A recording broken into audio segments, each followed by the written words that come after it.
Ini adalah kali pertama saya berkhotbah di sini, karena itu tadi saya coba tanya beberapa orang di luar gereja. Saya bilang biasanya Romo atau Romo Rano atau Romo Reno biasanya khotbah berapa lama? Mereka bilang biasanya sekitar 10 menitan. Lalu mereka lanjut, tapi karena Pater baru pertama kali, silakan, terserah Pater. Saya bilang jangan terserah saya. Kalau terserah saya bisa sampai 1 jam. Baiklah, saya akan mengajak kita untuk masuk dalam permenungan kita pada kesempatan ini dalam tempo yang sesingkat-singkatnya. Romo Neus, Pater, para suster, saudara-saudariku, umat beriman yang dikasihi Tuhan. Kalau kita baca sepintas teks Injil tadi, kita akan menangkap bahwa kurang lebih teks tadi itu bicara tentang kebangkitan. Karena bercerita tentang Lazarus yang dibangkitkan oleh Tuhan. Tetapi pada kesempatan ini saya mau coba ajak kita untuk merenungkan sedikit satu tema lain dari teks ini, yaitu tentang waktunya Tuhan dan waktunya kita manusia. Tentang waktunya Tuhan dan waktunya kita manusia. Kita seringkali, sebagai apa saja kita, tentu kita punya pengalaman-pengalaman tersendiri untuk berdoa kepada Tuhan, minta kepada Tuhan supaya Tuhan tolong kita dalam hidup kita. Ketika kita sedang mengalami tantangan, cobaan dan lain-lain, kita berdoa kepada Tuhan supaya Tuhan segera datang dan bantu kita. Kita minta pertolongan Tuhan.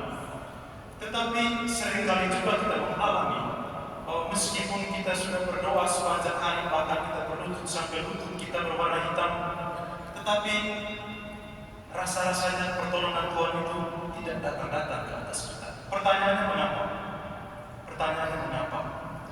Jawabannya hanya satu. Karena waktunya Tuhan tidak sama dengan waktunya kita manusia.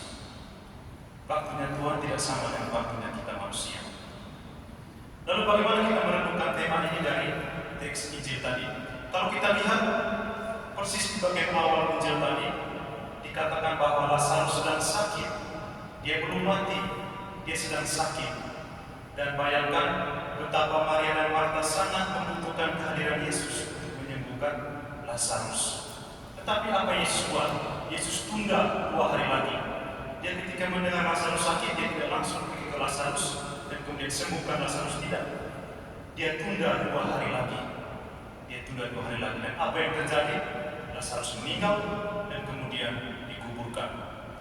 Lalu kita lihat di bagian berikut, ketika Yesus sampai di kampung di mana Lazarus tinggal, Marta dan Maria tinggal, dia tidak langsung masuk ke kampung.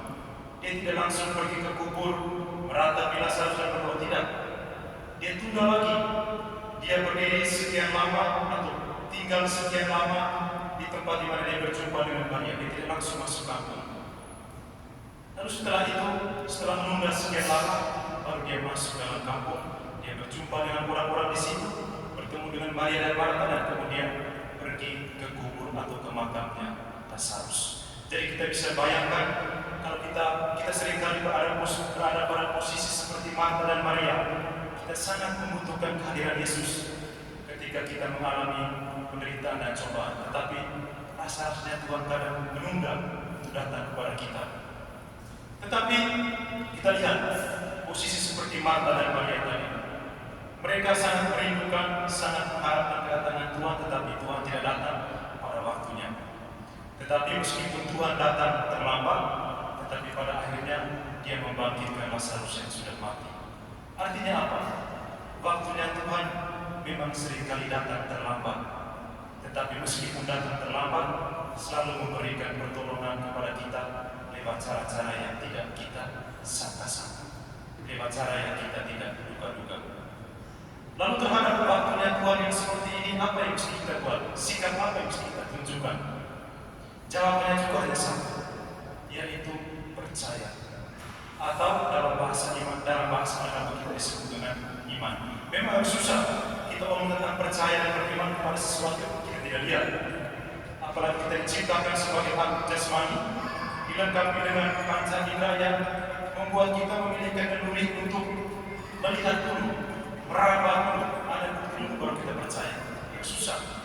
Tetapi Tuhan katakan kepada Marta dan Maria tadi, bukankah sudah kukatakan kepadamu, jikalau engkau percaya, maka engkau akan melihat. Dua kata kunci, percaya dan melihat. Jadi di sini Yesus mengajarkan kepada kita suatu cara beriman yang benar kepada Dia, bahwa kita percaya dulu, baru kemudian waktunya Tuhan akan tiba ke atas kita. Kita seringkali berpikir bahwa kita mau supaya mujizat itu terjadi dulu ke atas diri kita, baru kita percaya. Tidak. Tuhan ajarkan kepada kita, jika kamu percaya, maka kamu akan melihat kemuliaan Allah. Jadi bukan mujizat yang menambah iman kita, tetapi iman kita lah yang menambah mujizat. Semakin kita percaya dan semakin kita beriman, mujizat-mujizat Tuhan akan lebih sering terjadi dalam hidup kita. Hanya dengan cara seperti ini, kita kemudian akan bisa memahami apa itu waktunya Tuhan dalam hidup kita. Bahwa meskipun waktunya Tuhan datang terlambat dalam hidup kita, tetapi pada akhirnya waktunya Tuhan itu selalu memberikan pertolongan, sukacita dan kegembiraan kepada kita lewat cara-cara yang tidak kita sangka-sangka atau tidak kita duga-duga. Semoga Tuhan memberkati kita sekalian.